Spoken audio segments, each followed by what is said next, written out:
मैं क्या तुहाडे वास दा काम नहीं है, तो मैं क्या डॉक्टर अच्छे किहड़े गए ने इत्थे। मतलब ज़हीर अंजम कोल मशवरा लैण वास्ते मशवरा लैण वास्ते गया ਉਹਦੇ ਕੋਲੋਂ भी वो डॉक्टर है ही नहीं सी इस चीज़ का। ऑपरेशन तो वो कर ही नहीं सकता। इन्हें ऑपरेशन नहीं करांगा मैं उस तरह ही कर देंगा, इन्हें काबू कर लिया। सानू 3.5 लाख रुपया मंगया सी ते खराब होने तो बाद इन्हें पैसे लै होर इन्हें 8 लाख रुपया 8.5 लाख रुपया लिया। सारी रात इन्होंने मेरे नाल बहुत जास्ती की, इन्होंने मैनू बन्नी रखिया, तारा फेरते रहे विच।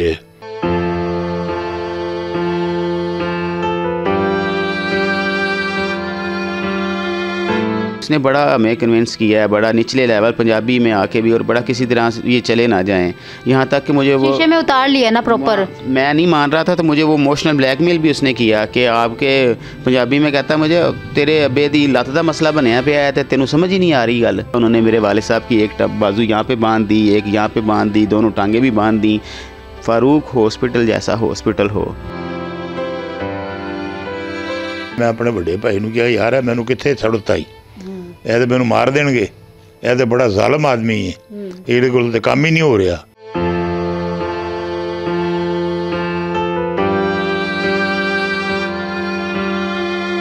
जिस हॉस्पिटल के ऊपर 46 केस चल रहे हैं और वो हॉस्पिटल फिर भी चल रहा है, तो कौन बंद करेगा उसको। अस्सलाम वालेकुम, SNN के साथ मैं हूँ शगुफ्ता सलीम। जैसा कि सबको पता है कि जब इंसान को तकलीफ़ होती है तो वो दुआ करते हैं, लेकिन दुआ के साथ साथ दवा की भी ज़रूरत होती है। और जब दवा की ज़रूरत होती है तो वो ज़ाहिरी बात है वो डॉक्टर के पास जाता है। डॉक्टर के लिए वो देखता है कि किसी अच्छा हॉस्पिटल हो, अच्छा डॉक्टर हो, तो फिर ही वो जो है पुरसुकून जो है, जो तकलीफ़ होती है वो उससे पुरसुकून हो सकता है। लेकिन मेरे साथ जो बुज़ुर्ग यहाँ मौजूद हैं, ये भी किसी ऐसे डॉक्टर के पास चले गए, कि ऐसे हॉस्पिटल में चले गए जहाँ डॉक्टर नहीं, डॉक्टर के नाम पे वो उसको क्या कहा जा सकता है, एक जानवर मिल गया जिसने अच्छे खासे चलते फिरते इंसान को आज अपाहिज बना दिया। दोनों टांगों से चलते फिरते ये गए हैं वहाँ, लेकिन जब वहाँ से वापस आए तो तब ये कंडीशन दी। सिर्फ यही कंडीशन नहीं है, इनके साथ साथ अभी भी वो बहुत सारी तकलीफ़ में है। और इस तकलीफ़ का जो यहाँ पहुँचाने वाला शख्स है, जो कि जिसको डॉक्टर कहा जाता है, जो कि इलाज करता है, जो दवा देता है, जो इंसान को जो है ज़िंदगी भी अल्लाह, सबसे पहले तो अल्लाह पाक ज़िंदगी रिमोट देता है, लेकिन उसके बाद इंसान अल्लाह पाक ने इतना शऊर दिया इंसान को कि वो डॉक्टरी करता है। फिर डॉक्टर के हाथ में इतनी शफा होती है कि वो इंसान का इलाज भी कर सकता है। लेकिन उस शख्स ने इनको एक सुकून देने की बजाय ऐसी दर्दनाक जो है तकलीफ़ में मुब्तला कर दिया कि ये कभी भी दोबारा उस हालत में नहीं आ सकते, उस तरह अपनी टांगों से नहीं चल सकते। सारा मामला हुआ क्या और कौन सा हॉस्पिटल है, कौन सा डॉक्टर, ये सारी चीज़ें जो हैं इनसे जानते हैं। अस्सलाम वालेकुम। वालेकुम सलाम। अंकल पहले तो ये बताएं कि आपके साथ हुआ क्या मामला था, कहाँ गए थे, कौन सा हॉस्पिटल था और डॉक्टर वगैरह था। मैं सबसे पहले जो गया था ना, ये रहमत बीबी हॉस्पिटल है, उनके चेक कराने गया था। अच्छा। उन्होंने बोला ये साढ़े वास का काम नहीं है डॉक्टर। मैं क्या तुहाडे वास का काम नहीं है, तो मैं क्या डॉक्टर अच्छे किहड़े गए ने इत्थे। होया किसी तानू? मेरी लत्त खराब हुई है, कुछ भी नहीं होया। मैं नहाउंदे पानी पिया उत्ते ते लत्त दर्द हो गई। अच्छा। कोई सट नहीं लगी, कुछ नहीं होया, कोई चीज़ नहीं बची, जख्म नहीं, कुछ ना, नहीं। ना ना ना मैनू कोई शुगर का रौला, ना कुछ भी चक्कर, कोई गल ही नहीं। वो मैं नहा के निकलिया वहाँ, तो मैं डॉक्टर को गया वहाँ, तो उन्होंने मैं चेक कराई जाके, तो उन्होंने कहा यार ये उत्थे डॉक्टर हॉस्पिटल उत्थे बंदे बहते ने, डॉक्टर बहता है, चेक करवाओ उत्थे जाके। उन्हें कोई रिपोर्टां दो लेके दी, मैं रिपोर्टां करवाइया, मैं हॉस्पिटल बेटे नूं नाल लिया, चला गया, तो उत्थे जाके और रिपोर्टां चेक करवा के, तो उन्हें कहा दी फौरी ना दी रिपोर्टां चेक करा दी ऑपरेशन करवा। अच्छा, डॉक्टर ने कहा कि ऑपरेशन करना, ऑपरेशन करा, जो नवा डॉक्टर सी हो रहा। तो मैं उन्होंने खर्चा पूछया, मैं उन्होंने कहा खर्चा कितना, उन्हें कहा काफ़ी पैसे लग जाने ने, तू पर सब तो पहले ऑपरेशन करवा। अच्छा आदमी भी सी हो। मैं उतों घर आ गया, घर आ के मैं हॉस्पिटल फिर आ गया इतने जिते गया सा। तो वो मैं गल की, मेरा वाकफ सी दोस्त सी, महल्ले का ही डॉक्टर सी। उन्हें मैंने कहा यार उत्थे भट्ठे चौंक ना हॉस्पिटल, उत्थे डॉक्टर मेरा वाकफ है, ਤੇ ਮੈਂ ਉਹਦੇ ਕੋਲ ਜਾ ਕੇ ਜ਼ਾਹਿਰ ਦੋਸਤ ਹੈ ਉਹ ਮਸ਼ਵਰਾ ਵਗੈਰਾ ਕੀਤਾ ਮਸ਼ਵਰਾ ਵਗੈਰਾ ਫਰੂਕ ਹਸਪੀਟਲ ਅੱਛਾ ਉੱਥੇ ਉਹ ਡਾਕਟਰ ਦਾ ਨਾਂ ਕੀ ਸੀ ਉਹਦਾ ਜ਼ਹੀਰ ਅੰਜਮ ਅੱਛਾ ਜ਼ਹੀਰ ਅੰਜਮ ਦਾ ਮੇਰਾ ਦੋਸਤ ਹੈ ਤੇ ਉਹਨੂੰ ਚੈੱਕ ਕਰਵਾ ਜਾ ਕੇ ਮੈਂ ਉਹਨੂੰ ਜਾ ਕੇ ਚੈੱਕ ਕਰਵਾਇਆ ਮਸ਼ਵਰਾ ਕਰਨ ਵਾਸਤੇ ਉਹਨੇ ਕਿਹਾ ਇਹ ਤੇ ਗੱਲ ਹੀ ਕੋਈ ਨਹੀਂ ਹੈਗੀ ਇਹਦੇ ਮਤਲਬ ਜ਼ਹੀਰ ਅੰਜਮ ਕੋਲ ਮਸ਼ਵਰਾ ਲੈਣ ਵਾਸਤੇ ਮਸ਼ਵਰਾ ਲੈਣ ਵਾਸਤੇ ਗਿਆ ਉਹਦੇ ਕੋਲੋਂ ਵੀ ਉਹ ਡਾਕਟਰ ਹੈ ਹੀ ਨਹੀਂ ਸੀ ਇਸ ਚੀਜ਼ ਦਾ ਸਹੀ ਆਪਰੇਸ਼ਨ ਤੇ ਉਹ ਕਰ ਹੀ ਨਹੀਂ ਸਕਦਾ ਉਹਨੇ ਮੈਨੂੰ ਤਕਰੀਬਨ 5 ਵਜੇ ਤੋਂ ਲੈ ਕੇ ਨਾ 4 ਵਜੇ ਤੋਂ ਲੈ ਕੇ 4 ਵਜੇ ਤੋਂ ਲੈ ਕੇ ਸਵੇਰੇ ਸਵੇਰ ਦੂਸਰੇ ਦਿਨ 1 ਵਜੇ ਤੱਕ ਉਹਨੇ ਮੈਨੂੰ ਰੱਖਿਆ ਉੱਥੇ ਹਸਪੀਟਲ ਲੈਣ ਤੁਸੀਂ ਮਸ਼ਵਰਾ ਗਏ ਲੇਕਿਨ ਉਹਨੇ ਦਾਖਲ ਕਰ ਦਿੱਤਾ ਦਾਖਲ ਕਰਤਾ ਉਹਨੇ ਕਿਹਾ ਗੱਲ ਹੀ ਕੋਈ ਨਹੀਂ ਹੈਗੀ ਮੇਰਾ ਤੇ ਕੰਮ ਹੈਗਾ ਅੱਛਾ ਤੇ ਇਹਦੇ ਗੱਲ ਹੀ ਕੋਈ ਨਹੀਂ ਹੈਗੀ ਮੈਂ ਤੇ ਐਵੇਂ ਤੈਨੂੰ 5 ਵਜੇ ਤੈਨੂੰ ਦਾਖਲ ਕੀਤਾ ਤੇ 8 ਵਜੇ 8:30 ਵਜੇ 8 ਤੈਨੂੰ ਫਰਕ ਕਰ ਦਿਆਂਗਾ ਅੱਛਾ ਇਹ ਤਾਂ ਕੰਮ ਹੀ ਕੋਈ ਨਹੀਂ ਹੈਗਾ ਮਾਮੂਲੀ ਜਿਹਾ ਅਸੀਂ ਉਹ ਮਸ਼ਵਰਾ ਕੀਤਾ ਮੇਰੇ ਵੱਡੇ ਭਾਈ ਨੇ ਵੀ ਤੇ ਉਹ ਅਸੀਂ ਕਿਹਾ ਚਲੋ ਇਹਨੇ ਸਾਨੂੰ ਕਾਬੂ ਕਰ ਲਿਆ ਜਿਸ ਤਰ੍ਹਾਂ ਵੀ ਹੋਇਆ ਮਤਲਬ ਮੈਨੇ ਇਹ ਜੋ ਕਿਹਾ ਨਾ ਕਿ ਮੈਂ ਆਪਰੇਸ਼ਨ ਨਹੀਂ ਕਰਾਂਗਾ ਤਾਂ ਇਸ ਤਰ੍ਹਾਂ ਹੀ ਇਹਨੇ ਆਪਰੇਸ਼ਨ ਨਹੀਂ ਕਰਾਂਗਾ ਮੈਂ ਉਸ ਤਰ੍ਹਾਂ ਹੀ ਕਰ ਦਿਆਂਗਾ ਇਹਨੇ ਕਾਬੂ ਕਰ ਲਿਆ ਸਾਨੂੰ ਮੈਂ ਸਹੀ ਰਾਤ ਇਹਨਾਂ ਨੇ ਮੇਰੇ ਨਾਲ ਬਹੁਤ ਜ਼ਿਆਦਤੀ ਕੀਤੀ ਇਹਨਾਂ ਨੇ ਮੈਨੂੰ ਬੰਨੀ ਰੱਖਿਆ ਤਾਰਾਂ ਫੇਰਦੇ ਰਹੇ ਵਿੱਚ ਚੋਰ ਤੇ ਤਾਰ ਨਾ ਇਹਦੇ ਮੈਂ ਤੁਹਾਨੂੰ ਦੱਸਣਾ ਮਤਲਬ ਜਿਹੜਾ ਕੈਮਰਾ ਅੰਦਰ ਲੈ ਕੇ ਜੇ ਸਮਝ ਅੰਦਰ ਲੈ ਕੇ ਜਾਂਦੇ ਨਾ ਹਾਂ ਨਹੀਂ ਹੁਣ ਮਿਟ ਗਿਆ ਹੋਣਾ ਜਾਂ ਕੁਛ ਹੋਏਗਾ ਹੈਗਾ ਜੀ ਠੀਕ ਅੱਛਾ ਹਾਂ ਕੈਮਰਾ ਮਤਲਬ ਲੈ ਕੇ ਗਏ ਤਾਰਾਂ ਫੇਰਦੇ ਰਹੇ ਉਹ ਜਿਸ ਵੇਲੇ ਸੁਬਾਹ ਹੋਈ ਨਾ ਇਹ ਪ੍ਰੋਸੀਜਰ ਇੱਕ ਦਫਾ ਕੀਤਾ ਜਾਂ ਕਿੰਨੀ ਦਫਾ ਹੈ ਪਤਾ ਨਹੀਂ ਸਾਰੀ ਰਾਤ ਹੀ ਉਹ ਲੱਗਾ ਰਿਹਾ ਕੀ ਕਰਦਾ ਰਿਹਾ ਅੱਛਾ ਇਹ 3-4 ਦਫਾ ਕੀਤਾ ਮਤਲਬ ਉਹਨਾਂ ਨੇ 3 ਤੋਂ 4 ਦਫਾ ਇਹ ਪ੍ਰੋਸੀਜਰ ਕੀਤਾ ਲੱਗਾ ਰਿਹਾ ਉਹ ਆਪਣਾ ਲੱਗਾ ਰਿਹਾ ਮੈਂ ਉਹ ਸੁਬਾਹ ਮੇਰਾ ਭਾਈ ਵੱਡਾ ਆਇਆ ਤੇ ਮੈਂ ਤੁਸੀਂ ਹੋਸ਼ 'ਚ ਸੀ ਉਦੋਂ ਇਹਨਾਂ ਗੋਲੀਆਂ ਮੈਨੂੰ ਖਵਾਈਆਂ ਸੀ ਦਵਾਈ ਦਿੱਤੀ ਸੀ ਇੰਜੈਕਸ਼ਨ ਲਾਏ ਹੋਏ ਸਨ ਅੱਛਾ ਤੇ ਮੈਂ ਮਾਸ਼ਾਅੱਲਾ ਤਗੜਾ ਬੰਦਾ ਸਾਂ ਮੈਨੂੰ ਉਹ ਵਿੱਚ ਹੋਸ਼ ਵੀ ਆਉਂਦੀ ਸੀ ਮਤਲਬ ਅੱਖਾਂ ਨਾਲ ਦੇਖ ਸਾਰਾ ਪੇਨ ਮਹਿਸੂਸ ਨਹੀਂ ਹੋ ਰਹੀ ਲੇਕਿਨ ਦੇਖ ਰਿਹਾ ਸੀ ਉਹ ਮੇਰਾ ਭਾਈ ਹੈ ਵੱਡਾ ਉਹਨੇ ਮੈਨੂੰ ਵੇਖਿਆ ਮੈਂ ਕਿਹਾ ਯਾਰ ਮੈਨੂੰ ਕਿੱਥੇ ਸੁੱਟ ਦਿੱਤਾ ਜੇ ਇਹਨਾਂ ਨੇ ਮੈਨੂੰ ਮਾਰ ਦੇਣਾ ਮੈਨੂੰ ਇੱਥੋਂ ਲੈ ਜਾ ਕੱਢ ਕੇ ਇਹਨੂੰ ਉਹ ਪਰੇਸ਼ਾਨ ਹੋ ਗਿਆ ਮੇਰੀ ਗੱਲ ਸੁਣ ਕੇ ਤੇ ਉਹਨੇ ਕਿਹਾ ਇੱਥੋਂ ਅਸੀਂ ਦਾਖਲ ਕਰਾਉਣਾ ਹੀ ਨਹੀਂ ਹੈਗਾ ਉੱਥੋਂ ਦਾਖਲ ਫਿਰ ਉੱਥੋਂ ਮੈਨੂੰ ਉਹਨੇ ਐਂਬੂਲੈਂਸ ਮੰਗਵਾ ਕੇ ਤੇ ਕਿਉਂਕਿ ਉਹ ਡਾਕਟਰ ਹਸਪੀਟਲ ਲੈ ਗਿਆ ਅੱਛਾ ਲੱਤ ਜ਼ਾਇਆ ਹੋ ਚੁੱਕੀ ਹੋਈ ਸੀ ਪੱਥਰ ਬਣ ਗਈ ਹੋਈ ਸੀ ਯੂਰਨ ਬੈਗ ਲੱਗ ਗਿਆ ਹੋਇਆ ਸੀ ਉਹਦਾ ਉਹ ਨਾਲ ਭਾਰੀ ਹੋ ਗਈ ਸੀ ਜਿਸ ਤਰ੍ਹਾਂ ਇੱਕ ਥੋੜਾ ਨਹੀਂ ਹੁੰਦਾ ਥੋੜੇ ਜੈਸੀ ਭਾਰੀ ਹੋ ਗਈ ਸੀ ਜਿਸ ਤਰ੍ਹਾਂ ਕਿ ਲੱਤ ਦਾ ਥੋੜਾ ਬਣ ਗਿਆ ਮਤਲਬ ਗਏ ਤੁਸੀਂ ਚੱਲਦੇ ਫਿਰਦੇ ਸੀ ਜਦੋਂ ਮੈਂ ਚੱਲਦਾ ਫਿਰਦਾ ਗਿਆ ਵਾਂ ਮੈਂ ਘਰੋਂ ਵੀ ਇੱਥੋਂ ਤੁਰ ਕੇ ਗਿਆ ਵਾਂ ਉੱਥੇ ਵੀ ਮੈਂ ਚੱਲਦਾ ਫਿਰਦਾ ਰਿਹਾ ਵਾਂ ਉਹ ਤਾਂ ਮੈਨੂੰ ਬੇੜਾ ਗਰਕ ਕਰ ਦਿੱਤਾ ਇਸ ਡਾਕਟਰ ਨੇ ਇਹਨੇ ਤਾਂ ਬੜਾ ਵੱਡਾ ਜ਼ੁਲਮ ਕੀਤਾ ਪਚਾਦਾ ਜਿਹਾ ਹੈਗਾ ਸੀ ਇਹਨੂੰ ਅਕਲ ਮੌਤ ਹੀ ਕੋਈ ਨਹੀਂ ਆਈ ਤਜਰਬੇ ਕਰਦਾ ਰਿਹਾ ਇਹ ਮੇਰੀ ਇਹ ਰੰਗ ਜਿਹੜਾ ਲੱਤ ਦਾ ਨਾ ਇਹ ਵਾਲਾ ਇਹ ਸਾਰੀ ਲੱਤ ਦਾ ਰੰਗ ਹੋ ਗਿਆ ਸੀ ਇਹ ਜਿਹੜੇ ਰੰਗ ਸਨ ਨਾ ਇਹ ਸਾਰੇ ਰੰਗ ਜਲ ਗਈ ਪੂਰੀ ਲਾਤੀ ਅੰਦਰੋਂ ਬਾਹਰੋਂ ਸਾਰੀ ਇਹ ਜਲ ਗਈ ਜੇ ਨਾ ਅਗਰ ਇਹਨੂੰ ਕੱਟਦੇ ਨਾ ਲੱਤ ਨੂੰ ਅਗਰ ਇਹਨੂੰ ਨਾ ਤੁਸੀਂ ਕੱਟਦੇ ਤੇ ਪੂਰਾ ਜਿਸਮ ਇਸ ਤਰ੍ਹਾਂ ਦਾ ਹੋ ਜਾਣਾ ਸੀ ਫਰਕ ਤੇ ਮਤਲਬ ਪੂਰਾ ਇੱਕ ਦਿਨ ਦੇ ਵਿੱਚ ਇਹਨੇ ਸਾਰਾ ਇਹਨੇ ਇੱਕ ਦਿਨ ਦੇ ਵਿੱਚ ਕੀਤਾ ਸਰ 12 ਘੰਟੇ 15 ਘੰਟੇ ਦੇ ਵਿੱਚ ਇਹਨੇ ਕੀਤਾ ਤੇ ਫਿਰ ਉਹਨੇ ਫੀਸ ਕਿੰਨੀ ਮੰਗੀ ਤੇ ਕਿੰਨਾ ਮਤਲਬ 3.5 ਲੱਖ ਰੁਪਇਆ ਮੰਗਿਆ ਸੀ ਤੇ ਖਰਾਬ ਹੋਣ ਤੋਂ ਬਾਅਦ ਇਹਨੇ ਪੈਸੇ ਲਏ ਹੋਰ ਇਹਨੇ 8 ਲੱਖ ਰੁਪਈਆ 8.5 ਲੱਖ ਰੁਪਈਆ ਲਿਆ ਇਹਨੇ ਮਤਲਬ ਬਿਮਾਰ ਵੀ ਕਰ ਦਿੱਤਾ ਅਪਾਹਿਜ ਵੀ ਕਰ ਦਿੱਤਾ ਫਿਰ ਉਹਨੇ 8.5 ਲੱਖ ਪੈਸੇ ਲੈ ਕੇ ਨੱਸ ਗਿਆ FIR ਕਰਵਾਈ ਦੇਖ ਲਾ ਉਹ ਕਰਵਾਈ FIR ਅੱਛਾ ਮਤਲਬ ਫਿਰ ਤੁਸੀਂ ਹੋਸ਼ 'ਚ ਨਹੀਂ ਸੀ ਹੈ ਜਦੋਂ ਤੁਹਾਨੂੰ ਫਿਰ ਐਂਬੂਲੈਂਸ 'ਚ ਲੈ ਕੇ ਗਈ ਕੀ ਹੋਇਆ ਨਹੀਂ ਮੈਨੂੰ ਜਦੋਂ ਲੈ ਕੇ ਗਿਆ ਸੀ ਮੈਂ ਹੋਸ਼ ਸੀ ਮੈਂ ਉਦੋਂ ਥੋੜ੍ਹਾ ਜਿਹਾ ਹੋਸ਼ ਸੀ ਮੈਂ ਉਹ ਡਾਕਟਰ ਕੋਲ ਮੈਂ ਗਿਆ ਨਾ ਜਿਸ ਵੇਲੇ ਡਾਕਟਰ ਹਸਪੀਟਲ ਕੋਲ ਉੱਥੋਂ ਲੈ ਗਿਆ ਤੇ ਉਹ ਡਾਕਟਰ ਵੇਖ ਕੇ ਤੇ ਮੈਂ ਸਲਾਮ ਕੀਤਾ ਉਹਨੂੰ ਡਾਕਟਰ ਨੂੰ ਅੱਛਾ ਤੇ ਉਹ ਕਹਿੰਦਾ यार तेनू किते पहले भी वेख्या है। मैं क्या हाँ डॉक्टर साहब देखिया है, मेरे को कोई गलती हो गई तो यार तू इंज कर, जी गलती गुलती हो गई ना वो माफ़ी दे दे तो मेरा तू इलाज कर जो भी है।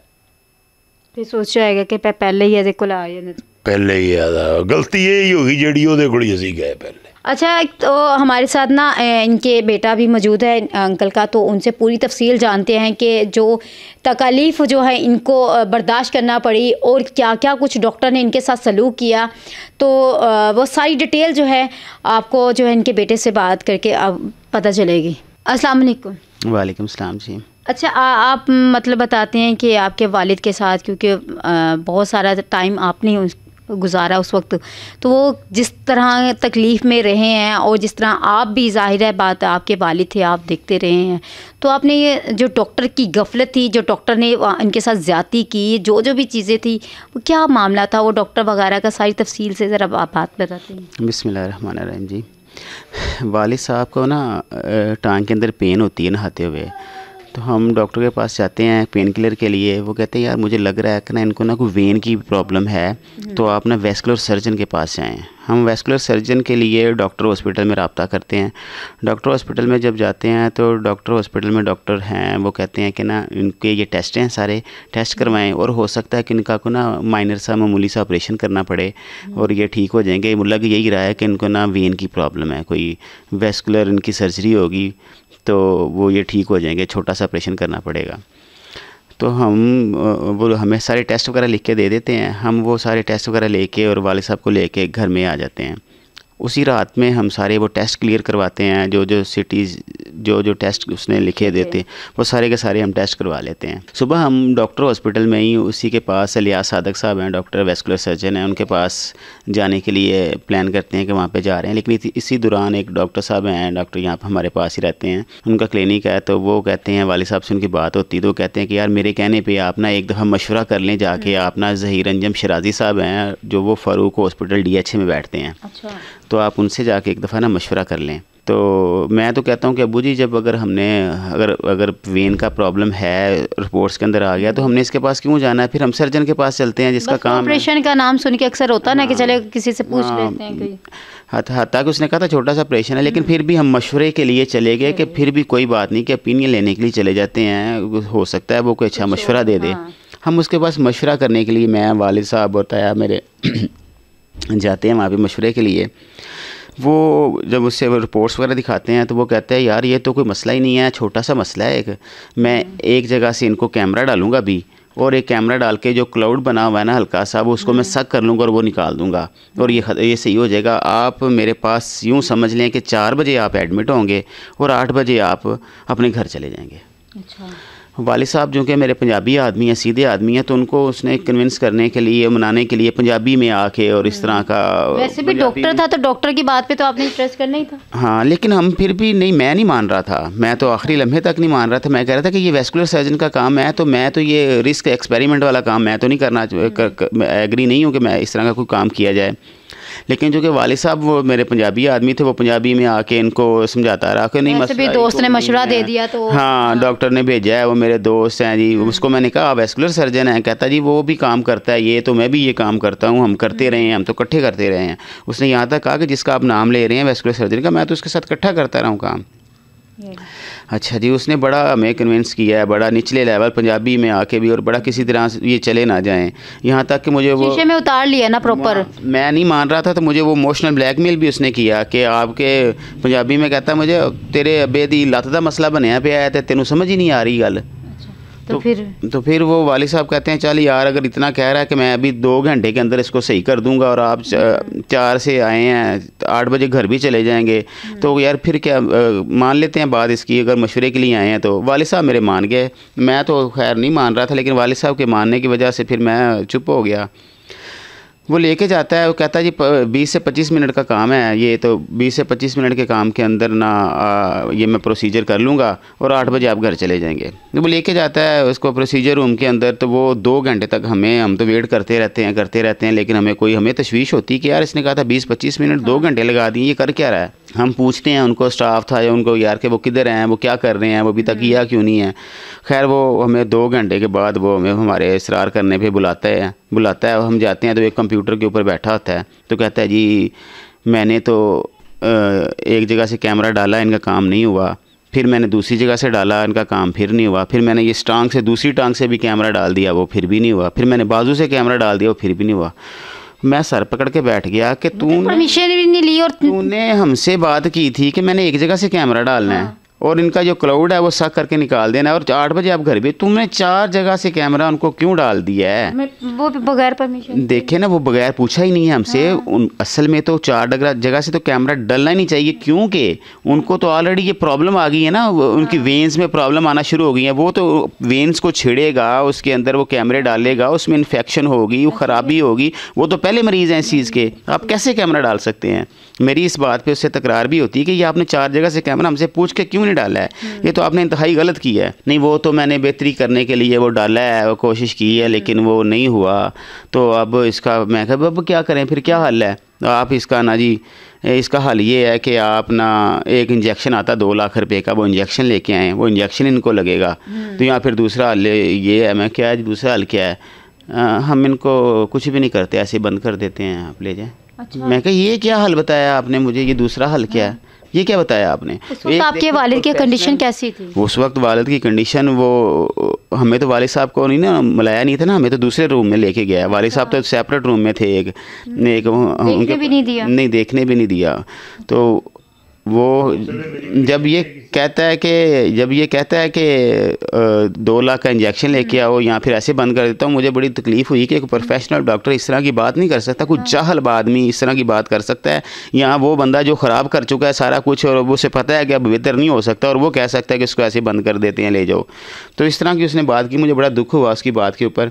खैर मुख्तसर फिर हमने वो उसके कहने पे हम 2 लाख का इंजेक्शन लेके आए हैं। जब आपको फील हो रहा था कि ये गलत है, ये डॉक्टर नहीं है, तो फिर आप वहाँ से क्यों नहीं लेके गए अपने वालिद? आप देखें ना, वालिद साहब की उसने हालत इस तरह की हुई है, कंडीशन इस तरह की कर दी हुई है, 4 जगह से एक्सपेरिमेंट कर ली है, कैमरे डाल के उस वक्त पोजीशन ऐसी बन गई हुई है। और हमें वो कह रहा है, मैं उसे कह रहा हूँ कि अगर आप इंजेक्शन मंगवा रहे हैं तो कितने % चांसेस हैं कि ये आप लगाएंगे तो ठीक हो जाएगा। वो मुझे कह रहा है 100% चांसेस है। यार परेशानी बात ही को नहीं है, अभी भी हमें फुल मुतमिन कर रहा है, मुतमिन करने की कोशिश कर रहा है कि कोई प्रॉब्लम नहीं है, कोई मसला नहीं है यार, बिल्कुल ठीक हो जाएंगे। इंजेक्शन लगेगा, खून पतला हो जाएगा, बारीक हो जाएगा, जो क्लाउड है वो गल जाएगा, वो बारीक हो जाएगा, वो पतला हो जाएगा, नरम हो जाएगा, मैं आराम से कैमरा डाल के उसको फिर निकाल लूँगा। अच्छा, फिर आप इंजेक्शन ले आए? इंजेक्शन लगा के उसको दिया है, तो मैं इंजेक्शन लेने के लिए गया हूँ, वापस आया हूँ, डॉक्टर साहब गायब हैं। डॉक्टर साहब है ही नहीं हॉस्पिटल में। मैं पूछा डॉक्टर साहब किधर हैं, डॉक्टर साहब चले गए। मैं क्यों चले गए, उन्होंने हमसे बात नहीं की। अभी इंजेक्शन लेके कितने टाइम में आप ले आए इंजेक्शन? नीचे उसी हॉस्पिटल में नीचे फार्मेसी है, 10 मिनट में ले आए होंगे, 15 मिनट में ले आए होंगे मैक्सिमम, और क्या। और वो गायब हो गया। मैंने स्टाफ से कहा आके कि वो डॉक्टर साहब किधर गए हैं, वो चले गए हैं। मैं क्यों चले गए हैं, हमारे पेशेंट की ऐसी हालत है कि वो छोड़ के चले गए हैं। लेकिन नहीं, वो चलेंगे, इंजेक्शन हमने लगाना है, हम लगा देते हैं। इंजेक्शन दिया उनको, उन्होंने लगाया नहीं लगाया, लेकिन हुआ क्या, उन्होंने ना जो प्रोसीजर रूम के अंदर से निकाला ना जब बाहर, तो वालिद साहब को उन्होंने यूरिन बैग लगाया हुआ था, वो यूरिन बैग उनसे नहीं लगा था, वो उसमें कोई गलती हो गई, उनसे कोई गलत किस्म का वो लगाया, उसकी वजह से इनको अंदर से कोई ब्लीडिंग शुरू हो गई। वो सारी रात जो है ना, वालिद साहब को 2 चीज़ों की तकलीफ़ होती रही मुसलसल।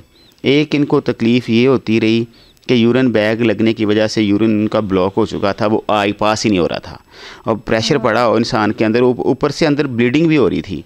लेकिन हमें उस वक्त तो अंदाज़ा नहीं था कि इनके साथ क्या चल रहा है। और दूसरी इनको ये हुई कि जो उसने वेन्स जगह जगह से जो वेन्स डाली इनके अंदर ना, कैमरा डाला, वेन्स के अंदर कैमरे डालें, वायर डाली, उसकी वजह से ये हुआ कि जो उनकी जो टांग थी वो हम ठीक ठाक चलते फिरते गए हैं, वो उनकी जो ब्लॉकेज थी ना वो 100% हो चुकी थी, और उनकी जो ब्लड सर्कुलेशन थी वो सारी टोटल रुक चुकी थी। उनकी टांग जो थी वो काम नहीं कर रही थी बिल्कुल भी, और उसकी जो तकलीफ़ हो रही थी वो इतनी शिद्दत थी कि वो सारी रात चीखे मारते रहे।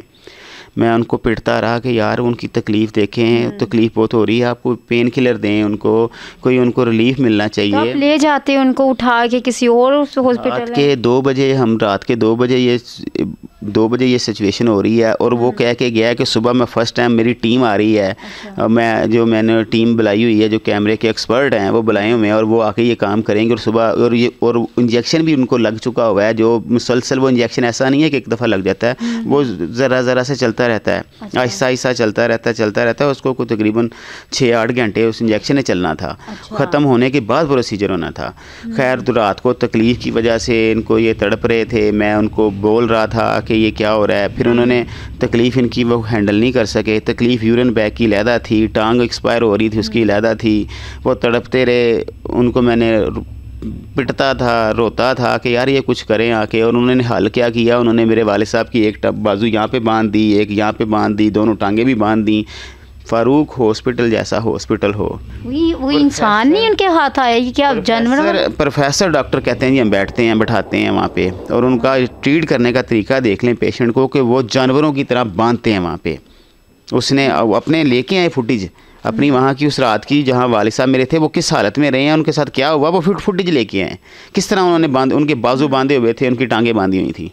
मैं जाता था, मैं थोड़ी देर के लिए उनके पास जाता था, वालिद साहब के पास, उनको दबाता था। जब उन्होंने बांध दी तो तब आपने कोई बात नहीं की, ये मतलब ये क्या तरीकाकार है? वो कहते थे जी इसलिए बंद है कि ये जी हाथ मारेंगे, ये जो हैं जो अब सारी रात वायरें तो उनके अंदर डली हुई थी ना, फिर भी हम कैसे उनको लेके जा सकते थे कहीं पे? कैमरेज डले हुए हैं, वायरें अंदर डली हुई, उनकी बॉडी के अंदर हैं, यूरिन बैग लगे, ये वो खींच ना दें, ये नशे में हैं, ये होश में नहीं है, ये चीख रहे हैं, ये कुछ कर देंगे नुकसान का, हम इसलिए बांध रहे हैं उनको। खैर वो जब सुबह के लिए, फिर जब सुबह होने वाली थी 5 बजे, मैंने डॉक्टर को फ़ोन करने शुरू किए। मैंने कहा आप लोग यहाँ से गायब हो गए हैं और मैं यहाँ सारी रात अपने वालिद को तड़पता हुआ देख रहा हूँ, तो मुझसे बर्दाश्त नहीं हो रहा, मुझसे अब बर्दाश्त की मेरी हद हो गई है, तो आप लोग यहाँ पे आ जाएं। वो डॉक्टर को फ़ोन किया। खैर 6 बजे उसने मेरा फ़ोन सुना है, तो 7 बजे वो आ गया, फिर 7 बजे आया। लेकिन वो जब फिर इनको मूव करने लगे, हम वहाँ से उस ICU कह लें उसको या वार्ड कह लें जिसमें थे, उनके दूसरी स्ट्रेचर के ऊपर लेके जाने लगे हैं जब ना, तो उनकी जो वो ब्लड बैग लगा हुआ था वो खुद ब खुद वो निकल गया। और जब निकला है तो उनके अंदर से ब्लीडिंग ऐसे निकली ना, जैसे कि ये ना, हमें अंदाज़ा हुआ कि ये तो बैग ही गलत लगा हुआ है। ये जो ब्लीडिंग सारी की सारी इनकी बॉडी के अंदर जो हो रही थी, प्रेशर पड़ा हुआ था, उनकी तकलीफ़ थी इनको बहुत ज़्यादा, टांग की भी तकलीफ़ थी, वो सारा खून की ब्लीडिंग होती रही। ये ऐसी ब्लीडिंग थी, ये ऐसी उनकी गफलत हुई है उनसे कि ये ऑपरेशन होने के बाद भी हम 1.5 से 2 महीने तक हम उस ब्लीडिंग से लड़ते रहे हैं। अच्छा, वो टांग के बारे में जो है वो मतलब जो पेन थी टांग में, उसकी क्या कंडीशन रही? वो पेन रात से उनकी टांग काम करना छोड़ गई थी। जो ब्लीडिंग थी वो बहुत ज़्यादा होना शुरू हो गई थी, टांग काम करना छोड़ गई थी। सुबह जब वो आया है उसने फिर कहा जी मैं टीम बुलाई है, मैं अटैम्प्ट करता हूँ। वो अटैम्प्ट करने के लिए जब गया है उसने कहा, जवाब दे दिया कि जी नहीं हमने किया है, मैंने टीम भी बुलाई थी। मैंने कहा रात को तो अकेला करता रहा है, 4 कैमरे डालता रहा है, अब तो 10 मिनट के अंदर ही कह रहा है जी फारग हो गया, कुछ भी नहीं। उसने जवाब दे दिया। आपने टांग देखी थी, किस तरह की थी टांग? कैसी टांग? उनकी ठंडी यख जैसे बर्फ़ बन जाती है, उनकी बर्फ़ हो गई थी। अच्छा। वो उसमें सर्कुलेशन नहीं थी, उसमें मूवमेंट बिल्कुल नहीं थी, जैसे बिल्कुल बर्फ़ बन चुकी, पूरी बॉडी उनकी गर्म थी, लेकिन वो टांग जो थी वो जो सारी की सारी जो थी ना वो ब्लैक होना शुरू हो गई थी। और वो हम उनको फ़ौरन उनको हम उनको हॉस्पिटल लेके जाते हैं, फिर वहाँ से निकालते हैं, डॉक्टर हॉस्पिटल लेके जाते हैं जिस डॉक्टर के पास पहले गए थे। वहाँ पे वो देखते सार कहता है कि आप तो बड़ा बुरा हालत करके इनकी लेके आए हैं, अब इनकी मैं जान बचाऊँ या मैं इनकी टांग बचाऊँ? इनको तो मैं ऑपरेट कर ही नहीं सकता, जो इंजेक्शन लगा हुआ है उसकी वजह से भी नहीं कर सकता। और जो 4 जगह से कैमरे डाल दिए भाई, उनको तो पहले ही वेन्स की प्रॉब्लम थी, ये कैमरे क्यों डलवा लिए आपने 4 जगह से? ये जगह से उनको आपने एटम बम बना के मेरे पास ले आए। अब दुआ करें, टांग तो ख़त्म हो गई हुई है, टांग फारिग है, दुआ करें इनकी जान बच जाए। जो कंडीशन थी वो उन्होंने, फिर हम वहाँ पे उनसे रिक्वेस्ट की, मिन्नतें तरलें की हैं कि यार आप लेके तो जाएं, इनको देखें तो सही। उन्होंने लेके गए हैं। फिर कोई 12 घंटे के बाद हो ऑपरेशन थिएटर में टांग का जाके उन्होंने जब मुआयना किया है तो उन्होंने बताया कि यार ये इनकी टांग फारग हो चुकी है। हमें मेरे पास जितनी भी सारी जो मैं चीज़ें बता रहा हूँ। आपने उस डॉक्टर के ख़िलाफ़ FIR करवाई? मैंने डॉक्टर के ख़िलाफ़ FIR करवाई। मैं थाने में गया, मैंने कंप्लेन वहाँ पे की। पहले तो वो ले नहीं रहे थे, फिर उन्होंने मेरी वो कंप्लेन वहाँ पे ली, लेकिन उसके बाद मुझे एक दफ़ा भी नहीं बुलाया उन्होंने। 2 महीने के अंदर 3 महीने होने वाले हैं, 2.5 महीने, एक दफ़ा भी उन्होंने मुझे वहाँ पे नहीं बुलाया, मुझसे कोई रब्ता नहीं किया। मुझे बस यही उन्होंने उस टाइम भी कह दिया कि आप ना हेल्थ कमीशन चले जाएँ। अच्छा। फिर मैं हेल्थ कमीशन भी गया। और आपको मैं अब हेल्थ कमीशन की बात बताऊं जो आज ही मुझे पता चली, नहीं 2 चीज़ें मुझे पता चली। मैंने इन्फॉर्मेशन कलेक्ट की सारी। एक जो डॉक्टर ज़हीर अंजम शराजी साहब हैं जो फ़ारूक हॉस्पिटल में इस टाइम बैठ रहे हैं, नेशनल हॉस्पिटल के अंदर से वो ऐसे ही गलत केस करने की वजह से निकाला जा चुका है। एक चीज़ नेशनल हॉस्पिटल DHA से वो वहाँ पे भी केस गलत किए हैं और वहाँ से निकाला जा चुका है। फ़ारूक हॉस्पिटल के ऊपर अभी इस टाइम 46 केस चल रहे हैं। उसके ऊपर 46 केस फ़ारूक हॉस्पिटल के ऊपर चल रहे हैं। जिस हॉस्पिटल के ऊपर 46 केस चल रहे हैं और वो हॉस्पिटल फिर भी चल रहा है, तो कौन बंद करेगा उसको? वो नहीं बंद हो सकता। ये सिस्टम है हमारा, ये निज़ाम है ऐसा। जिसके पास पैसा है, जिसके पास ताकत है, वो कुछ भी कर सकता है। जितनी मर्ज़ी टांगें ख़राब करे वो, जितना मर्ज़ी लोगों को जलील करे, जितनी मर्ज़ी वो बाजू काटे, जितने मर्ज़ी वहाँ पे लोग मरें। ये तो इनकी मतलब हिम्मत थी कि अपने वालिद को वहाँ से उठा के ले आए और उन्होंने आगे जो है इलाज भी करवाया। पता नहीं कितने लोग वहाँ दम भी तोड़ गए होंगे, कितनी लोगों की चलती सांसें बंद हो गई होंगी। तो ऐसे डॉक्टर के लिए, ऐसे हॉस्पिटल के लिए जो है आपको आवाज़ जो है ये ज़्यादा से ज़्यादा शेयर करनी चाहिए, ताकि ऐसे हॉस्पिटल और ऐसे डॉक्टर जो हैं यहाँ किसी और की जान का जो है इस तरह नुकसान ना कर सकें, किसी की जान जो है इस तरह ना जा सके। तो बड़ी हैरानगी की बात है कि ऐसे डॉक्टर जो हैं यहाँ अभी भी खुले सरेआम फिरते हैं। तो इन्होंने FIR भी करवाई लेकिन कुछ नहीं हो सका। लेकिन आप लोगों के तवज्जो से जो है, मीडिया के तवज्जो से जो है, हो सकता है वो अपने कैफ़े किरदार तक पहुँच जाए। तो ज़्यादा से ज़्यादा शेयर करें ताकि इनको इंसाफ मिल सके। देखें एक और चीज़ है कि सुबह हमारी हेयरिंग थी, 12 तारीख थी। सुबह हमने हेल्थ कमीशन में हेयरिंग करनी थी। उसने वहाँ पर दरख्वास्त दे दी है कि मैं सुबह वहाँ पर नहीं आ सकता, मेरी वालदा की तबीयत ख़राब है, मैं तो कुछ हफ्तों तक इस्लामाबाद जा रहा हूँ, मैं इस्लामाबाद से वापस आऊँगा, फिर आपसे रब्ता करूँगा। वो सुबह वो वहाँ भी नहीं आ रहा, वो उसने वहाँ से अपनी एप्लीकेशन दे दी है। तो आपको क्या लगता है इसके पीछे किसकी गफलत है? इसके पीछे माफिया है, इसके पीछे ताकत है, इसके पीछे नशा है, खुमारी है उनको जो चढ़ी हुई है कि बस हमें क्या हो सकता है, हमें कौन पूछ सकता है। मोहसिन नकवी साहब से मेरी दरख्वास्त है कि वो हमारे इस केस को, मोहसिन नकवी साहब से जो है मेरी दरख्वास्त है कि इस मामले को हमारे को देखें। अगर हमारे साथ कुछ ज़्यादती हुई है तो यार उनको पकड़ना चाहिए, उनका मामलात को बंद करना चाहिए, उनको रोकना चाहिए कि किसी और की जान बचे। हम उन इदारों को जो है रिक्वेस्ट करते हैं, दरख्वास्त करते हैं कि जो इदारे इनको पकड़ सकते हैं, आया प्लीज़ ऐसे लोगों को ज़रूर पकड़े ताकि वो अपने कैफे किरदार तक पहुंच सके।